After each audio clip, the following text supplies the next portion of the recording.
দর্শক স্বাগত জানাচ্ছি নিয়মিত আয়োজন এখন প্রকাশের সঙ্গে আছি আমি বেলায়েত হোসাইন। আজকের পর্বের আমরা নাম দিয়েছি ভোটের চিঠি। এ বিষয়ে আলোচনার জন্য আমাদের সঙ্গে উপস্থিত হয়েছেন বিএনপির তথ্য বিষয়ক সম্পাদক আজিজুল বারী হেলাল।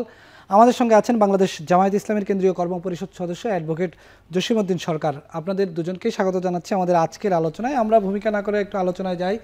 আমরা আজকের পর্বের নাম দিয়েছি ভোটের চিঠি। আজকে নির্বাচন কমিশনের পক্ষ থেকে বলা হয়েছে, একটি চিঠি দেওয়া হয়েছে অন্তর্বর্তী সরকারের পক্ষ থেকে তাদেরকে একই দিনে যাতে গণভোট এবং জাতীয় নির্বাচনের আয়োজন করে। এই চিঠির কথা বলতে গিয়ে প্রধান নির্বাচন কমিশনার আজকেও তিনি বলেছেন যে একই দিনে গণভোট এবং জাতীয় নির্বাচনের আয়োজন করা বেশ চ্যালেঞ্জিং নির্বাচন কমিশনের জন্য।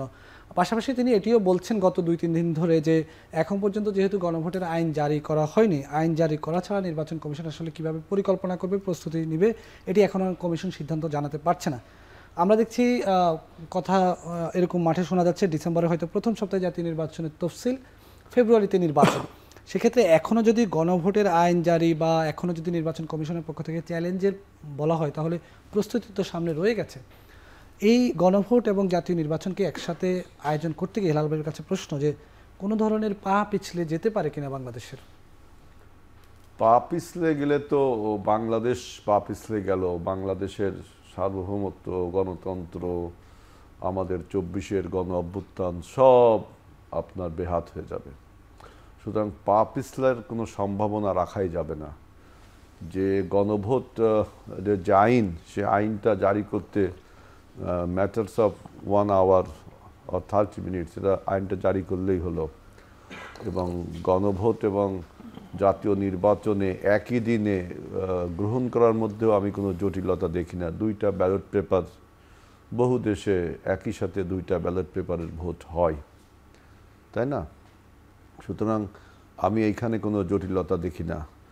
আমাদের মূল জটিলতা হলো যে নির্বাচনটাকে ফ্রি, ফেয়ার এবং credible to all, acceptable to all, এইটা আমাদের এনশিওর করতে হবে। আপনি ভোটটা যাতে সবার কাছে গ্রহণযোগ্য হয়। আরেকটা হলো কম্পিটিটিভনেস, প্রতিযোগিতামূলক নির্বাচন।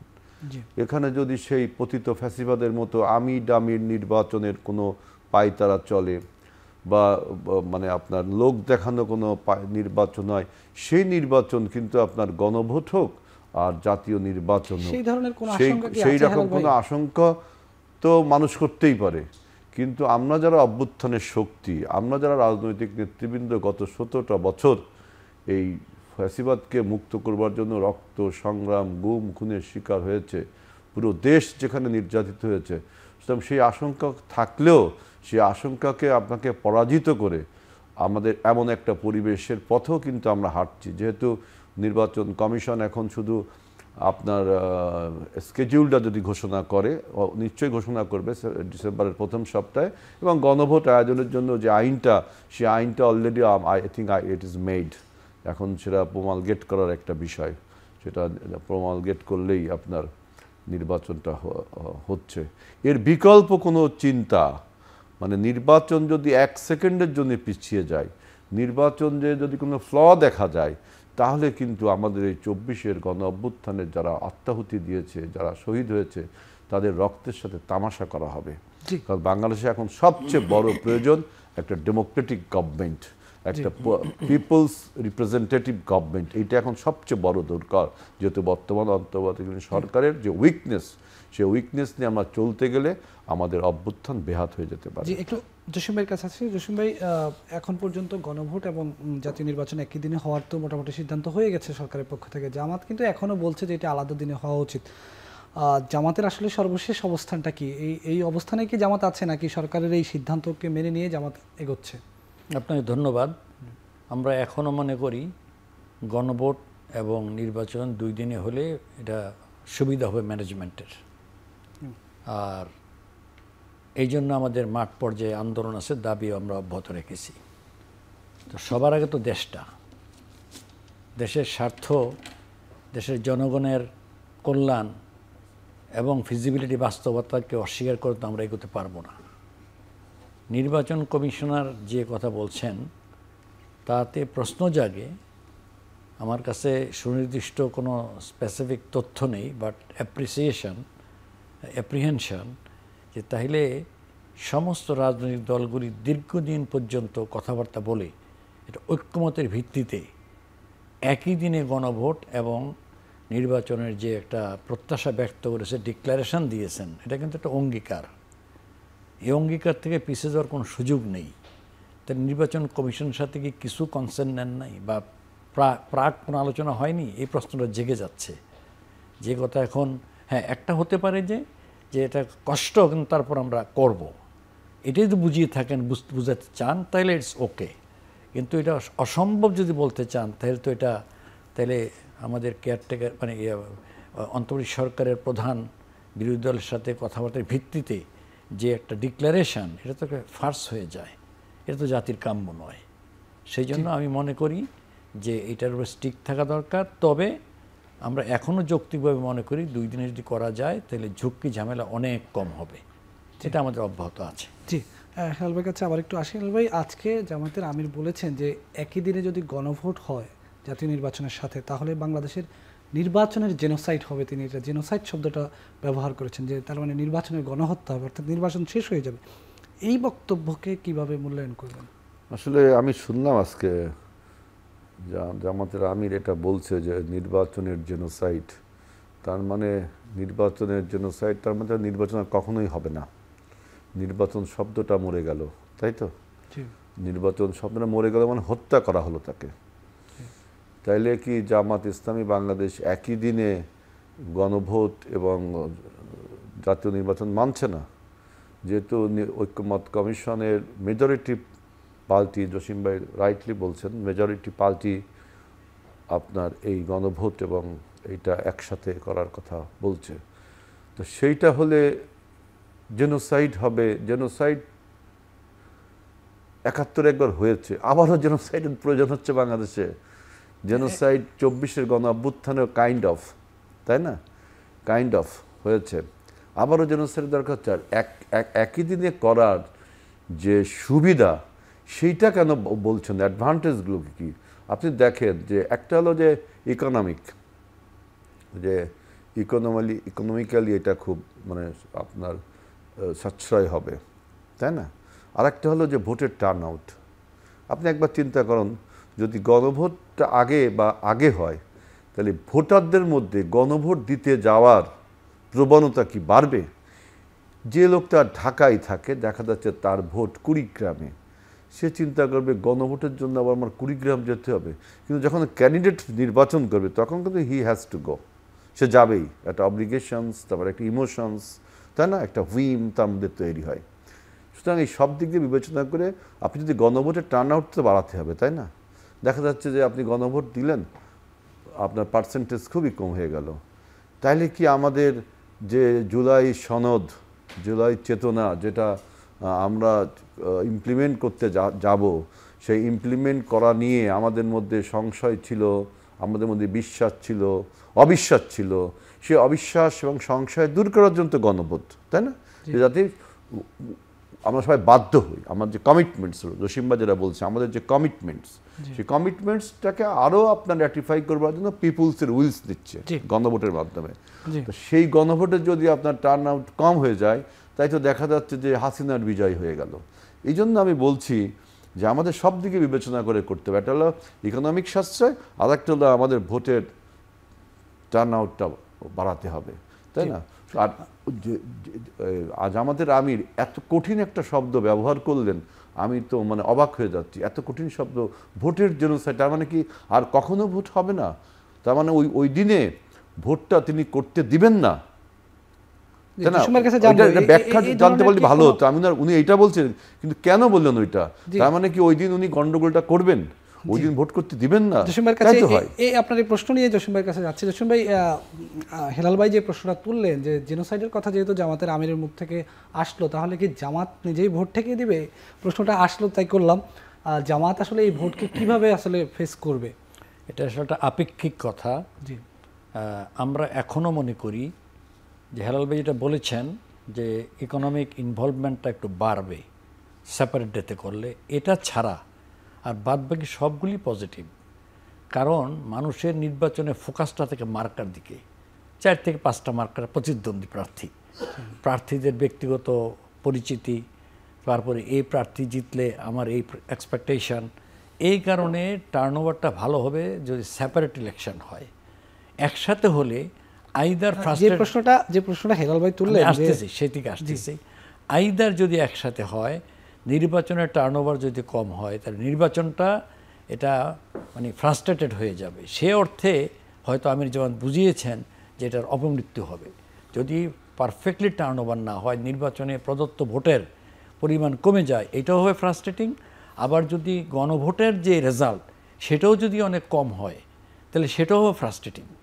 এই জন্য যদি সেপারেট সময়ে ভোটটা হয়, কোনোটাই ফ্রাস্ট্রেটিং হবে না এবং টার্নওভার দুইটারই ভালো হবে। জামাতকে এখনো, এই যে হেলাল ভাইও শঙ্কা প্রকাশ করেছেন, এখনো কেন এই শঙ্কা বিএনপির? আজকে একজন নেতাও বলেছেন জামাতকে জনগণের সঙ্গে একাত্মতা ঘোষণা করে জামাত যেন নির্বাচনের দিকে চলে আসে। এখনো জামাতকে নিয়ে আসলে সন্দেহ কেন যে জামাত নির্বাচনকে, যদিও আমরা ভোটের মাঠে দেখি, আপনিও গতকালকে বড় শোডাউন করেছেন, কেন জামাতকে নিয়ে এই শঙ্কার জায়গাটা কেন? দেখেন, নির্বাচনে মাত্র 3 মাস, যদি ফেব্রুয়ারি ফার্স্ট উইকে ধরে নিই আমরা নির্বাচন, প্রাইমারি ডিক্লারেশনের আলোকে ফাইনাল গ্যাজেট হবে, নোটিফিকেশন হবে, ধরেই নিলাম আর কি এটা, সেই হিসাবে কিন্তু খুব সময় বেশি বাকি নেই নির্বাচনের। কাজে প্রার্থীরা যদি এখন মাঠে অ্যাক্টিভ না হয়, জনগণের কাছে কখন যাবে? শঙ্কা কেন জামাতকে নিয়ে এখন শঙ্কা কেন যে আমাদের তো কোনো শঙ্কা দিতে পারে এই ধরনের কথা যেহেতু বলা হচ্ছে? আমরা যেভাবে জনগণের সাথে কমিটমেন্ট রক্ষার জন্য ডোর টু ডোর যাচ্ছি, পার্সোনালি মিট করতেছি, দেখা সাক্ষাৎ করছি, বিভিন্ন পেশাজীবী গ্রুপের সাথে যাচ্ছি, আমরা তো নির্বাচনের ক্ষেত্রে কোনো শঙ্কা দেখছি না। আচ্ছা, নির্বাচনে আমাদের এটাকে নষ্ট করার বা না করার কোনো আশঙ্কার কোনো কারণ নেই। জি, আমরা জামাত নির্বাচনমুখী একটা দল, অবশ্যই আমরা নির্বাচনে যাব ইনশাআল্লাহ। জি, একটি বিরতি নেওয়ার সময় হয়েছে দর্শক, নিচে ছোট্ট একটা বিরতির পর ফিরে এসে আমরা আবারও কথা বলবো ভোটের চিঠি নিয়ে।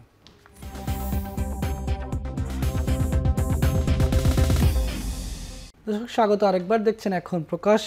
আমরা আলোচনা করছিলাম ভোটের চিঠি নিয়ে। এ পর্বে একটু শুরু করতে চাই জসিম ভাইকে দিয়ে। জসিম ভাই, রাজনীতির মাঠে এখন সবচেয়ে বেশি যে কথাগুলো উচ্চারিত হয় তার মধ্যে অন্যতম ধর্ম এবং রাজনীতি। আজকেও বিএনপির কয়েকজন নেতাকে বলতে শুনেছি যে ধর্মকে ব্যবহার করে যেন রাজনীতি না করা হয়। বিএনপির মহাসচিব তো সরাসরি বললেন যে জামাতের টিকিট কাটলে জান্নাতের টিকিট কাটা হবে, কোথায় আছে জামাত এটা বলুক। এইটা প্রসঙ্গে আসলে কি বলবেন? আমি দুটো কথা বলতে চাই। জি, যদি স্পেসিফিকভাবে জামাতের ম্যাটার করে সেন্ট্রাল বডির কোনো মেম্বার, কোনো লিডার বলে থাকেন যে এই বক্তব্যে এই জায়গাতে বলছেন যে আমাদেরকে ভোট দিলে জান্নাতে যাবা, আমি এটা জানতে চাই। 1 নম্বর কথা, আমার জানা মতে এই জাতীয় কোনো বেফাস কথা জামাতের লিডাররা বলেন না। আচ্ছা, দ্বিতীয়ত কথা হচ্ছে যে আসলে আল্লাহ সুবহানাহু ওয়া তাআলা কোরআনে মুমিনদের বৈশিষ্ট্য বলতে গিয়ে সূরা তাওবার 111 নম্বর আয়াতে বলছেন, বিসমিল্লাহির রহমানির রহিম, ইন্নাল্লাহা আশতারা মিনাল মুমিনিনা আনফুসাহুম ওয়া আমওয়ালাহুম বিআন্না লাহুমুল জান্নাহ। আল্লাহ সুবহানাহু ওয়া তাআলা বলছেন, নিশ্চয়ই মুমিনের জান আর মালকে আমি জান্নাতের বিনিময়ে খরিদ করে নিছি। অর্থাৎ এই আমার আর জান আর মালটা আল্লাহর নির্দিষ্ট পথে ব্যয় করতে হবে, তার বিনিময়ে জান্নাত পাবে, আল্লাহর ডিক্লারেশন। এটা জামাত তো বিক্রি করার কিছু না এটা। ফলে এই কথাটা টোটালি মিথ্যা, ভুল, এরকম কথা কেউ বলেনি। আমি আজকে এই আহ্বান জানাবো যে জামাতের কোন নেতা কোথায় এই কথা বলেছেন জামাতকে ভোট দিলে জান্নাত। সোশ্যাল মিডিয়ায় তো আমরা অনেক প্রার্থীর মুখে বলি, সরাসরি না বললেও কেউ ধারে কাছে গিয়ে এই ধরনের কথা বলতে আসলে শুনি না। এরকম ভ্যাট কথাতে আমি আমলে নিতে চাচ্ছি না, কারণ আমাদের সেন্ট্রাল কমিটি হচ্ছে হাইয়েস্ট বডি, তারপরে মজলিস শুরা, তারপরে কর্মপরিষদ, আমি যাদেরকে চিনি লিডার হিসাবে, তারা বিভিন্ন জায়গায় ট্যুর করেন, প্রোগ্রাম করেন, এসব ভিজুয়াল আমাদের কাছে আসে। এরকম ব্যাপাস কথা কেউ বলেনি। বরঞ্চ আল্লাহর পথে না চললে পানিশমেন্ট, আল্লাহর পথে চললে রিওয়ার্ড, এটা কোরআনের কথা। আমরা মুসলমানদেরকে এই বলে অনুপ্রাণিত করি, এটা আল্লাহ রাব্বুল আলামিনও তার নবীর মাধ্যমে অনুপ্রাণিত করেছেন। জি, হেলাল ভাইয়ের কাছে প্রশ্ন এই বিষয়ে। হেলাল ভাই, ধর্ম এবং রাজনীতি এই জায়গাটাকে আসলে বিএনপি কিভাবে ব্যাখ্যা করে ভোটের মাঠে বিশেষ করে? না, আমি তো জসিম ভাইরে প্রথমে বলি যে আপনি সূরা তাওবার যে আয়াতটা বললেন, আয়াতটা আল্লাহ কেন বলছেন? তো রাজনীতির জন্য বলেননি, তখন যুদ্ধ চলছিল। আচ্ছা, খুব সম্ভব এটা অহুদের যুদ্ধ অথবা বদরের যুদ্ধ, যে কোনো একটা যুদ্ধ। আমি ঠিক এই মুহূর্তে মনে করি এই যুদ্ধের সময় মুমিন যারা মুসলমান তারা যেন যুদ্ধে অংশগ্রহণ করে, সেই অংশগ্রহণকে উদ্বুদ্ধ করবার জন্য আল্লাহ তাআলা এই যুদ্ধে অংশগ্রহণ করে বলছিল তোমাদের জীবন এবং তোমাদের সম্পদ আমার, তাই না? তোমাদের জীবন এবং শপথ, এবং এর বিনিময়ে তোমার জান্নাত পাওয়া। এটার সাথে পলিটিক্সের কোনো সম্পর্ক নেই। কেন বদরের যুদ্ধ হয়েছিল আল্লাহর হুকুমে। অর্থাৎ ধর্মের সঙ্গে আপনি বলতে চাচ্ছেন ধর্মের সঙ্গে রাজনীতির কোনো সম্পর্ক নেই। এইটাই আমি বলছি জসিম ভাই, রাজনীতির মাঠে এই যে ধর্মের যে অপব্যবহার, মানে ব্যবহারটা হলো ঠিক মতো না, তাই না? ধর্মের কাভারেজ এরিয়া যত, রাজনীতির কাভারেজ এরিয়া এত বড় না। ধর্ম সব অনেক কিছুকে অ্যাবজর্ব করতে পারে। সুতরাং জামাত যদি দাবি করে তারাই একমাত্র আল্লাহর পথে আছে, তাহলে কি সেটা ভুল কথা না? এটা কি ভুল কথা কি না বলেন? অবশ্যই আল্লাহর পথে কে আছে না আছে আল্লাহর থেকে ভালো কেউ জানেন না। সূরা নাহলের একটা আয়াতে আছে, আমার আয়াতটা মনে নেই, যে তোমাদের মধ্যে কর্মে শ্রেষ্ঠ কে আমার থেকে কেউ ভালো জানে না। আচ্ছা, ওই যে উদু ইলা সাবিলা রাব্বিকা বিল হিকমা ওয়া মাউজাতিল হাসানা, আছে না? আল্লাহর পথে ডাকো, বুদ্ধিমত্তা পরের লাইনে হিকমত যেটা দিয়ে। আছে, তার পরের লাইনে যেটা আছে, বুঝছেন, যে ওয়াজাদিলা বিল্লাতি হিয়া আহসান, এর পরের লাইন যে দুইটা আছে সেইখানে বলছে আল্লাহ তোমাদের মধ্যে কে বিভ্রান্ত আর কে বিভ্রান্ত না সেটা আমার থেকে বেশি কেউ জানে না। সুতরাং জামাত যদি ডিসাইড করে যে উনি আল্লাহর পথে নেই, আমি আল্লাহর পথে আছি, তাহলে এটা ইসলামের সাথে সাংঘর্ষিক। এটা বলে যে কে আল্লাহর পথে আছে, কে আল্লাহর পথে জসিম ভাই নেই, এখন যেটা বলল, জামাত জসিম ভাই তো এখন যেটা বললো, জসিম ভাই এখন যেটা বললো, আর আপনি যেটা যে উনারা আল্লাহর পথে তার জান এবং মাল দিচ্ছেন, আয়াতটা হলো আপনার একটা যুদ্ধের আয়াত, সেটা আপনি এই জায়গা আপনি ইমপ্লিমেন্ট করলেন। যুদ্ধ আর আর একটা বলা হচ্ছে এই যে বেহেশতের টিকিট, এইটা আমি স্বীকার করি যে জামাতের শীর্ষ কোন নেতা বলেছে কিনা আই ডোন্ট নো, বাট জামাতের তৃণমূল পর্যায়ে এবং মধ্যম সারির অনেক, ইভেন ওয়াজের অনেক বক্তা তারাও বলেছে যে জামাতকে ভোট দিলে 18 কোটি সোয়াব, যেহেতু 18 কোটি জনগণ উপকৃত হবে, এরকমও বলেছে। তো এই কথাটা কিন্তু ঠিক, কারণ জান্নাতে কে যাবে আর কে যাবে না পৃথিবীতে একটা 10 জন লোক শুধু জানে, আর কেউ কি জানে? বিএনপির কেউ কি এটা বলে? হ্যাঁ হেলাল ভাই, এই জান্নাতের টিকেটের বিষয়ে আমরা অনেক সময় শুনেন, আমার বক্তব্য হলো যে আপনার এই যে ধর্মের মতো মহান একটা বিষয়কে, ধর্মের মতো একটা গুরুত্বপূর্ণ, একমাত্র মহান, এর থেকে মহান আর কি, এই বিষয়টাকে রাজনীতির একটা সংকীর্ণ স্বার্থে আপনি যে বিক্রয় করছেন, এইটা তো ধর্মের সাথে আপনার বেমানান হয়ে গেল, তাই না? একটু হেলাল ভাইয়ের কাছে শুনে আসি বিরতির আগে, শেষ 2 মিনিট একটু দুঃখিত, জসিমের কাছে শুনে আসি। জি, আমি স্পষ্টভাবে দ্ব্যর্থহীন করতে বলতে চাই, আমরাই একমাত্র সহি দল, আর বাকির বিভ্রান্ত। আমাদের কোনো লেভেলের লোক কথা বলে না, বিশ্বাসও করে না, তাহলে ইমানই থাকবে না। আচ্ছা, এই কথা যদি বলি তাহলে আল্লাহর খুদগারির উপর হাত দেওয়া হবে। আচ্ছা, এটা আল্লাহই ভালো জানেন কে পরিপূর্ণ পারফেক্ট। অর্থাৎ হেলাল ভাই যেভাবে কোরআনের আয়াত বললেন, ঠিক আছে হেলাল ভাই কথা, এটার ইন্টারপ্রিটেশন আমি করতেছি। আচ্ছা, এইটা শুধু যুদ্ধের ময়দানকে সামনে রেখেই বলা হয়নি, ইউনিভার্সাল আয়াত এটা। আচ্ছা, যখনই আপনার আল্লাহর আইন কায়েমের জন্য, খোদার বিধান কায়েমের জন্য প্রয়োজন হবে, তখন তোমরা জান আর মাল দিবা। আর ইউনিভার্সাল কথা যে আল্লাহর দেওয়া জান আর মালটা আল্লাহর দিন কায়েমের জন্য, ন্যায় প্রতিষ্ঠার জন্য তোমরা ব্যয় করবে।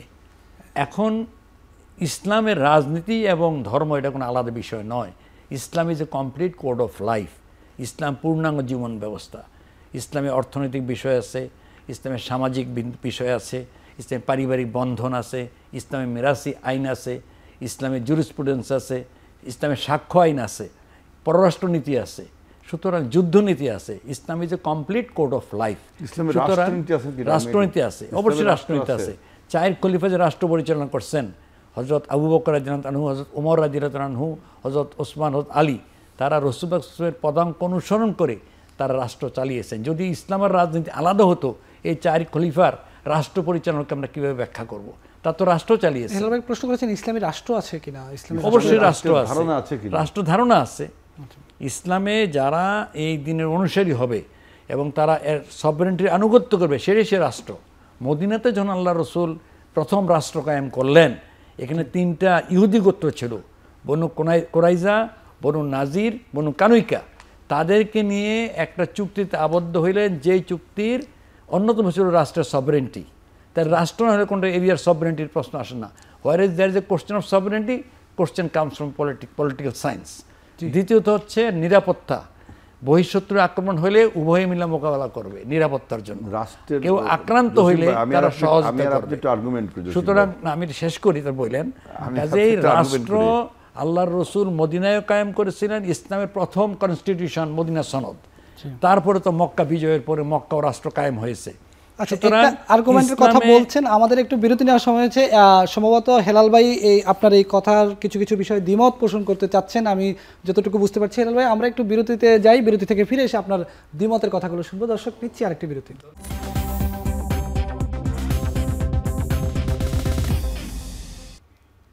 দর্শক, স্বাগত আরেকবার। দেখছেন এখন প্রকাশ। আমরা আলোচনা করছিলাম ইসলামী রাষ্ট্রনীতি নিয়ে আলোচনা চলছিল। এর মধ্যে জসিম ভাইয়ের কিছু কথার সঙ্গে হেলাল ভাই একটু দ্বিমত করেছেন। হেলাল ভাই দ্বিমতগুলো একটু শুনে আসতে চাই পর্বে শুরুতে।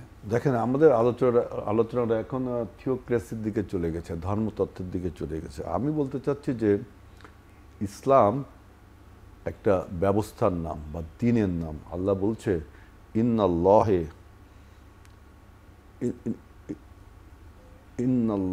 ইন্দাদ্দীন ইসলাম, ইন্নাল্লাহ ইসলাম, কি জানো এরা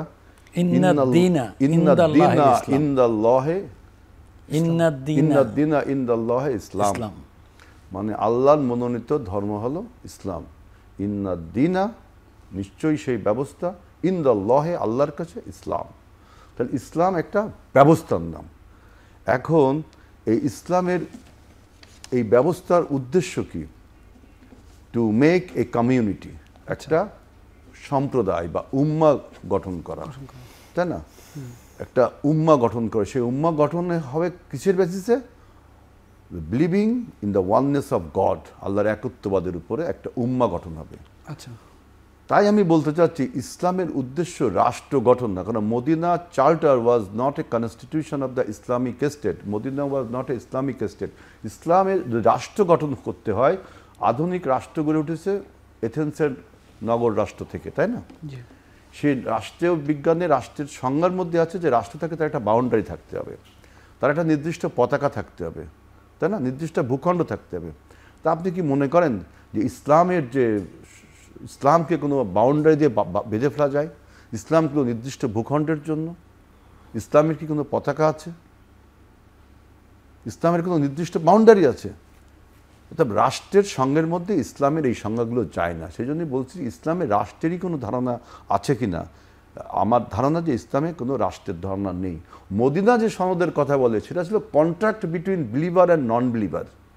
মদিনায় যে সমস্ত ইহুদিরা বসবাস করতো, মানে অবিশ্বাসীরা এবং বিশ্বাসী যারা বসবাস করতো, তারা কিভাবে কোএক্সিস্ট করবে তার মধ্যে একটা চুক্তি ছিল মদিনা সনদ। সেইটাকে আপনারা কালের প্রবাহে আমরা বলি যে মদিনা রাষ্ট্র, মদিনা, এটা আমার বক্তব্য। আমার বক্তব্য আপনাকে মানতে হবে তা বলছি না। তাই আমি বলছি যে Medina charter to contract between believer and non believers, এবং এটা কোনো রাষ্ট্র ছিল না। ইসলামিক রাষ্ট্র যদি থাকতো তাহলে পৃথিবীতে আজকে ইসলামিক রাষ্ট্র থাকতো। কিন্তু জামাত এখন আসলে ইসলামী রাষ্ট্রের, জামাত যদি আপনার ইসলামী আন্দোলনটা করে, তো সেই আন্দোলনের উদ্দেশ্য হবে একটা উম্মা গঠন করা, তো একটা সম্প্রদায় গঠন করা সারা পৃথিবীতে। তাদের মূল বক্তব্য যে ওয়াননেস অফ গড। সেখানে রাষ্ট্র গঠন করতে হবে। তো রাষ্ট্র গঠন করলে তো আপনি কলোনি হয়ে যাচ্ছে, মানে একটা ছোট পর্যায়ে হয়ে যাচ্ছে। এখন যে জামাত গণতান্ত্রিক চর্চার মধ্যে দিয়ে আসতেছে, যেখানে জামাত ওয়েলফেয়ার স্টেটের পলিটিক্স করতেছে, সেখানে আসলে জামাত তারা বলছে যে আমরা রিফর্ম করব, ধারণা নিয়ে জামাত আসছে কিনা এটা প্রশ্ন থাকে। রিফর্ম তারা বলছে অনেক যে রিফর্ম করব তাদের পলিটিক্সটা। এখন আমার বক্তব্য, ইসলাম কি রিফর্ম করা যায়? ইসলাম কি রিফর্মিস্ট কোন? জি, একটু জসিম ভাইয়ের কাছে এই প্রশ্নটা আসে। জসিম ভাই, আপনারা রিফর্ম করার কথা বলছেন, হেলাল ভাই বললেন ইসলামী রাষ্ট্রের যে ধারণা, সেই ধারণায় কি আপনারা আছেন, নাকি আসলে এখন যে ওয়েলফেয়ার পলিটিক্সের কথা বলা হচ্ছে, কল্যাণমূলক রাজনীতি বা কল্যাণমূলক রাষ্ট্রের কথা বলা হচ্ছে, সেদিকে টার্ন করছে? আমরা 1 ইঞ্চিও ডেভিয়েট করি নাই, বিচ্যুত হইনি। আচ্ছা, আমি আমার ছোট ভাই বন্ধু আজিজুল বারী হেলালের কথা র্যাশ ধরে বলতে চাচ্ছি, যেটা উনি বলেছেন ইন্নাদ্দীনা ইনদাল্লাহিল ইসলাম। দিন এখানে ব্যবস্থা যেটা বলেছেন ফাইন, কিন্তু এটা একটা কমপ্লিট কোড অফ লাইফ। এই ব্যবস্থাটা শুধু বিশ্বাস নয়, বিশ্বাসের সাথে আচার আচরণ, লেনদেন, সামাজিক সমস্ত কিছু, বিহেভিয়ারিজম হচ্ছে পদ্ধতি। আচ্ছা, আর আল্লাহর ভাষায় এটা একটা জীবন ব্যবস্থা। এখন জামাত আসলে যেমন কি ব্যবস্থা, ইসলামী আমি রাষ্ট্র চায় কিনা? আসতেছি, আমি আসতেছি। জামাত আগামী নির্বাচনে যদি ক্ষমতায় আসে, আমি এখানে আসতেছি। সুতরাং এখানে এই দিন কায়েম হলে এর শুধু পরিসীমা ওই পর্যন্ত সীমাবদ্ধ থাকবে তা না। যারা যারা এই ফেডারেশনে আসবে, বিশ্বাস হবে, রাষ্ট্রের সম্প্রসারণ হবে, পরিধি বাড়বে। রাষ্ট্রের পরিধি বাড়ে না? জি, আপনার এখনো তো আধুনিক রাষ্ট্রগুলোর মধ্যে আপনি পরিধি দেখেন, কিভাবে বাড়ে? আর যারা যুক্ত হলে ফেডারেশন হয়, আমেরিকার মানে কি স্টেট ভারত, 50টা স্টেট বাংলাদেশ, নিয়ে, পাকিস্তান, ইন্ডিয়া মিলে একটা রাষ্ট্র হবে?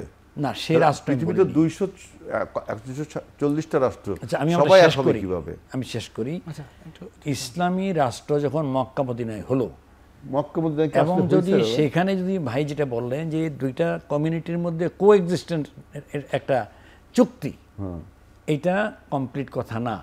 হেলাল ভাইয়ের কথাটা আংশিক, কিন্তু যদি সভরেন্টি না থাকতো, বহিঃশত্রুর আক্রমণ ওই হলে রাষ্ট্রের জয়েন্টে সরকার মোকাবেলা ছিল কি? করবো। ওই রাষ্ট্রের সরকারটা কি এটা ছিল? যদি রসুল পাক সাল্লাল্লাহু আলাইহি ওয়াসাল্লাম সেই রাষ্ট্রের প্রধান ছিলেন, রাষ্ট্রপ্রধান ছিলেন, বাউন্ডারিটা কি ছিল? এবং মদিনা ছিল বাউন্ডারি, এবং মদিনা আক্রান্ত হলে জয়েন্টলি মোকাবেলা করব। মক্কা আসতেছে এটা, মক্কাও সেম ঘটনা।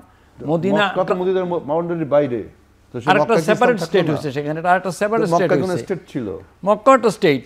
না না, সুতরাং এখানে কিন্তু এখানে গোত্রের শাসন ছিল। এখানে শুধু ধর্মের ভিত্তিতে দুইটা কমিউনিটির কোএক্সিস্টেন্সের এগ্রিমেন্ট না, এটা মদিনার সভরেন্টি, তার স্বায়ত্তশাসন, সার্বভৌমত্ব, তার হেড ছিলেন মোহাম্মদ রাসূলুল্লাহ সাল্লাল্লাহু আলাইহি ওয়াসাল্লাম। হ্যাঁ, যে মক্কার হেড কে ছিলেন তাহলে? তাহলে তো মক্কা মক্কা বিজয় করে নগরী- আমাদের মক্কা বিজয় করলাম কি জন্য? মক্কা তাহলে কি আমি নগরী- আক্রমণ মাধ্যমে কি করলাম মদিনাকে মক্কায়? তো মক্কার সঙ্গে যুক্ত করা হলো নাকি আলাদা রাষ্ট্র? তার মানে কি আক্রমণ করা হলো তাহলে মক্কা? না না না, মক্কা অটোমেটিক্যালি বিনা রক্তপাতে জয় হয়েছে, এবং সেখানে ইসলামের শাসন কায়েম হয়েছে। সেখানকার প্রথম রাষ্ট্রপ্রধান ছিলেন মোহাম্মদ রাসূলুল্লাহ সাল্লাল্লাহু আলাইহি ওয়াসাল্লাম, ধারাবাহিকভাবে হযরত আবু বকর, হযরত ওমর, হযরত আলী, হযরত ওসমান। সুতরাং রাষ্ট্রের কনসেপ্ট না থাকলে তাহলে সেখানে তারা এই দেশ কীভাবে হলেন? রাষ্ট্রদূত পাঠিয়েছেন বিভিন্ন দেশে, তার ডিপ্লোম্যাটিক কমিউনিকেশন ছিল। মক্কা থেকে প্রায় অনেকগুলি দেশে আল্লাহর পথে দাওয়াত রাষ্ট্রদূত দিয়ে, আপনি পাঠিয়েছেন। কিন্তু এটা ঠিক বলেন। শুধু ইসলামের রাষ্ট্রদূত দাওয়াত না। পাঠাইছেন উনি আপনার আবিসিনিয়ায় নাজ্জাশীর কাছে রাষ্ট্রদূত পাঠাইছেন কি জন্য? যে আল্লাহর পথে দাওয়াত দেওয়ার জন্য, এবং তার লোকগুলোকে যাতে ওইখানে নিরাপদে আশ্রয় দেওয়া হয়। এটা তো হিরাক্লিয়াসের কাছে পাঠাইছেন রাষ্ট্রদূত কি জন্য? যে সে যদি আল্লাহর পথে না আসে একটু, তাকে যুদ্ধ করে। এটা রাষ্ট্রের তো কোনো বিষয় না, ইন্ডিভিজুয়াল কোনো এটা কমিউনিটির ধর্মের ব্যাপার না, একটা এটা বিষয়। এটা একটা স্টেটের প্রধানের পক্ষ থেকে আচ্ছা। রাষ্ট্রপ্রধানদের কাছে চিঠি, ব্যক্তি মোহাম্মদের চিঠি না।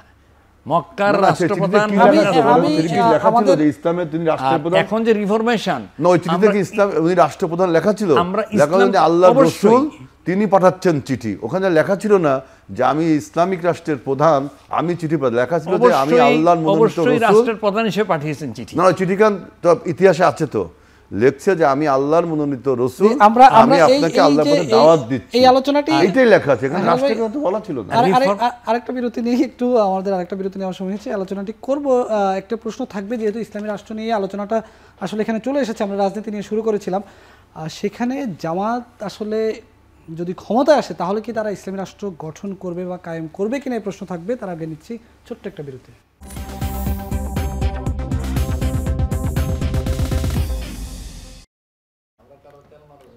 দর্শক স্বাগত আরেকবার, দেখছেন এখন প্রকাশ। আমরা আলোচনা করছিলাম ভোটের চিঠি নিয়ে, তবে আলোচনার শেষের দিকে আমরা একেবারেই ধর্মতত্ত্বের আলোচনায় চলে এসেছিলাম। আমরা যেই আলোচনায় ছিলাম যে যেখানে হেলাল ভাই সহ প্রশ্ন তুলেছেন যে আসলে ইসলামী রাষ্ট্রের ধারণা ইসলামে আছে কি নাই, এটার থেকে আমার কাছে যেই প্রশ্নটি গুরুত্বপূর্ণ সেটি হচ্ছে যে এখন যে পদ্ধতিতে জামাত নির্বাচন করছে, গণতান্ত্রিক পদ্ধতিতে, এই পদ্ধতিতে জামাত যদি নির্বাচন করে, আপনি তো ইসলামী রাষ্ট্রের ধারণাকে ডিফেন্ড করছেন, সেই জায়গায় জামাত যদি ক্ষমতা আসে তাহলে কি জামাত ইসলামী রাষ্ট্র কায়েম করবে? আপনাকে অনেক ধন্যবাদ। ইসলাম প্র্যাকটিসের মাধ্যমে জি, এ পর্যন্ত এসে আমরা পেয়েছি ইসলামের ইটসেলফ রিলিজিয়নের মধ্যে, তার দিনের মধ্যে, আন্দোলনের মধ্যে রিফরমেশনের কিচ্ছু নেই, এটা আল্লাহ প্রদত্ত। আচ্ছা, যুবজীবী করার জন্য যদি কিছু ইসলাম শরিয়া কন্ট্রাডিক্ট না করে, এটা ইসলামী ফকিরা অনুমোদন দিয়েছেন। সেই বিবেচনায় গণতান্ত্রিক পদ্ধতি এখন হচ্ছে মানুষের নেতা নির্বাচনের একটা অ্যাকসেপ্টেড পদ্ধতি। সেই কারণে গণতান্ত্রিক প্রক্রিয়ায় বাংলাদেশের মানুষ যে নির্বাচনের ব্যবস্থায় পার্টিসিপেট করে, জামাত মনে করে জনগণের ম্যান্ডেট নেওয়ার জন্য এটা একটা সায়েন্টিফিক পদ্ধতি, জনের উইলকে প্রকাশ করে। কাজে এটা আমরা অ্যাডাপ্ট করে নিয়েই নির্বাচনে আমরা পার্টিসিপেট করছি।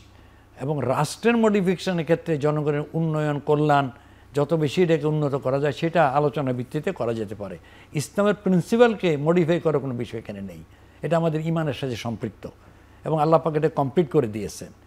এবং আমি কথা বলে এটা আর একটু কনফার্ম করতে চাই, আল্লাহ সুবহানাহু ওয়া তাআলা যে বেখবর না, নাউজুবিল্লাহ, আল্লাযীনা ইম্মাক্কান্নাহুম ফিল আরদ আকামুস সালাতা ওয়া আতাউজ যাকাতা ওয়া আমারু বিল মারুফি ওয়া নাহাউল মুনকার। আল্লাহ সুবহানাহু ওয়া তাআলা বলছেন, আমি যদি তোমাদেরকে এই রাষ্ট্রের ক্ষমতা দেই, দায়িত্ব দেই, তোমাদের 4টা কাজ হবে।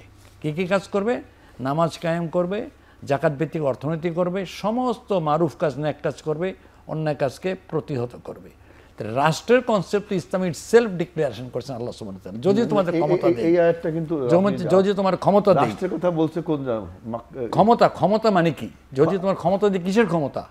আমি যে তোমার ক্ষমতা দেই, তুমি যে মারুফ কাজ বলবা, তো কিসের মারুফ কাজ? ভালো কাজ কিন্তু করবে। বরাবরই প্রশ্ন যে রাষ্ট্রের কথাটা আসলে কোথায় বলা হয়েছে?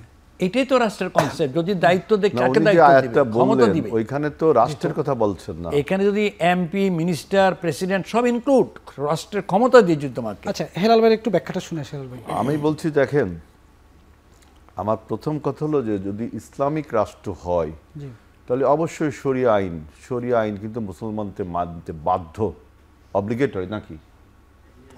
অবশ্যই শরিয়া আইন মানতেই হবে। এখন রাষ্ট্রে কি শুধু বিলিভাররা থাকবে, নন বিলিভাররা থাকবে না? আল্লাহ বলছে না যে আপনার লা ইকরাহা ফিদ্দিন, এই ব্যবস্থায় কেউ জোরজবরদস্তি করতে পারবে না। তাহলে শরিয়া আইন মানতে বাধ্য করা রাষ্ট্রের সব লোক। রাষ্ট্রে তো নন বিলিভারও আছে, তারা কি শরিয়া আইন মানবে? শরিয়া আইন মানবে শুধুমাত্র কমিউনিটির লোক। আপনার কাছে আসবে হেলাল ভাই, কথাটা শুনুন। শরিয়া আইনটা মানবে শুধুমাত্র কমিউনিটির লোক। আমরা যারা ইসলামিক কমিউনিটির লোক, আমি মানতে বাধ্য, না মানলে আমাকে জাহান্নামে যেতে হবে, আমি মানতে বাধ্য। এখন আপনার রাষ্ট্রে কিন্তু শুধু বিলিভাররা থাকে না, সেজন্য আল্লাহ বলছে সূরা হুজরাতের একটা চ্যাপ্টার, আমি হয়তো ওনার মতো আরবি বলতে পারবো না, যে হে মানুষ, আমি একটা নারী এবং একটা পুরুষ হইতে তোমাদেরকে সৃষ্টি করিয়াছি, অতঃপর তোমাদের আমি জাতি এবং গোত্রে বিভক্ত করেছি, যাতে তোমরা একে অপরকে চিনতে পারো। এই যে জাতি এবং গোত্রে বিভক্ত করেছি, উনি তো বলতে পারতেন যে আমি সবাইকে, আমরা এক ইসলামে আমি তৈরি করেছি, বলেননি তো? আমি তোমাদেরকে জাতি এবং গোত্রে বিভক্ত করেছি যাতে তোমরা একে অপরকে চিনতে পারো। এটা একটা ব্যাখ্যা, কি জন্য চিনতে পারি। এখন আপনি যদি রাষ্ট্র কায়েম করেন, সেই রাষ্ট্রে নন বিলিভাররা থাকবে, আর ইসলামিক রাষ্ট্রের তো শরিয়া আইন মানতে বাধ্য আপনি। প্রত্যেক ইসলামিক যে ইসলাম যাকে দাবি করে যে আমি মুসলমান, মানে আমি দাবি করে, তাকে শরিয়া আইন মানতে হবে। তাহলে যে লোক মুসলমান না, সে রাষ্ট্রে বসবাস করতে পারবে না, বসবাস করতে পারবে? তাকে তো শরিয়া আইন মানতে হবে। এই জন্য শরিয়া আইন মানতে বাধ্য হলো ইসলামিক আমাদের কমিউনিটি, যে উম্মা, ওই যে অননেস অফ গড, এইটাকে বেসিস ধরে আমরা যে উম্মা সারা পৃথিবীতে গঠন করি। এই জন্য বলি ইসলাম একটা আন্দোলনের নাম, ইসলাম একটা ব্যবস্থার নাম, যে ব্যবস্থা একটা উম্মা গঠন করে, যে ব্যবস্থা কোনো রাষ্ট্র গঠন করে না। রাষ্ট্র একটা সংকীর্ণ ব্যাপার, রাষ্ট্রের একটা বাউন্ডারি থাকে, রাষ্ট্রের নির্দিষ্ট ভূখণ্ড থাকে, নির্দিষ্ট পতাকা থাকে। সেই ইসলামকে আপনি এরকম ছোট একটা গণ্ডির মধ্যে বেঁধে রাখতে পারে না। যদি তাই হতো তাহলে পৃথিবীতে ইসলামিক রাষ্ট্র আজ কিছু না কিছু আজকে থাকতো, মডেল রাষ্ট্র হলেও থাকতো। যেহেতু ইসলামের রাষ্ট্রের কোনো ধারণা নেই, এটাই আমার ধারণা। হয়তো ইসলামিক স্কলাররা আরও অনেক বড় বড় বক্তৃতা দিতে পারেন, কিন্তু ইসলামিক রাষ্ট্র হলে আপনি দেখেন শরিয়া আইন মানতে হবে। সেই শরিয়া আইন, সে রাষ্ট্রে হিন্দুরাও বসবাস করবে, খ্রিস্টানরাও, তারা কি শরিয়া আইন মানবে? শরিয়া আইন মানতে আমাদের হাতে 1 মিনিট সময় আছে। আপনারা এই প্রশ্নটা নিয়ে একটু জসিম ভাইয়ের কাছে যায়। জসিম ভাই, যে প্রশ্নটি তুলেছেন হেলাল ভাই, যে ইসলামী রাষ্ট্র যদি হয় তাহলে তো শরিয়া আইন মানতে বাধ্য, সেখানে যারা অমুসলিম তারা কেন শরিয়া আইন মানবে? জি, আপনাকে ধন্যবাদ। এখানে হেলাল ভাইয়ের সাথে আমি আংশিক একমত, একটু ডিফারেন্স অফ অপিনিয়ন। শরিয়া আইন অন্য ধর্মের উপর বাধ্যতামূলক নয়, কোরআন হাদিসে দলিল আছে, লম্বাভাবে বলতে চাচ্ছি না, এটা উনিও বলেছেন। সুতরাং শরিয়া আইন চালু মানে মুসলিম যারা, তারা শরিয়ার যে সমস্ত শরিয়া ভিত্তিক ব্যবস্থা তা মানতে বাধ্য। তাহলে কি এক রাষ্ট্রে দুই ধরনের? অবশ্যই না, আইন থাকবে, অমুসলিমদের অধিকার থাকবে, তারা তাদের ধর্ম পালন করবে, খ্রিস্টান থাকবে, বৌদ্ধ থাকবে, ইহুদিও যদি থাকতে পারেন মদিনা রাষ্ট্রে, হিন্দুরা থাকতে পারবে না কেন? অর্থনৈতিক ব্যবস্থা, স্বাস্থ্য ব্যবস্থা, যত জেনারেল ম্যানেজমেন্ট, এটা তারা সুফল ভোগ করবে।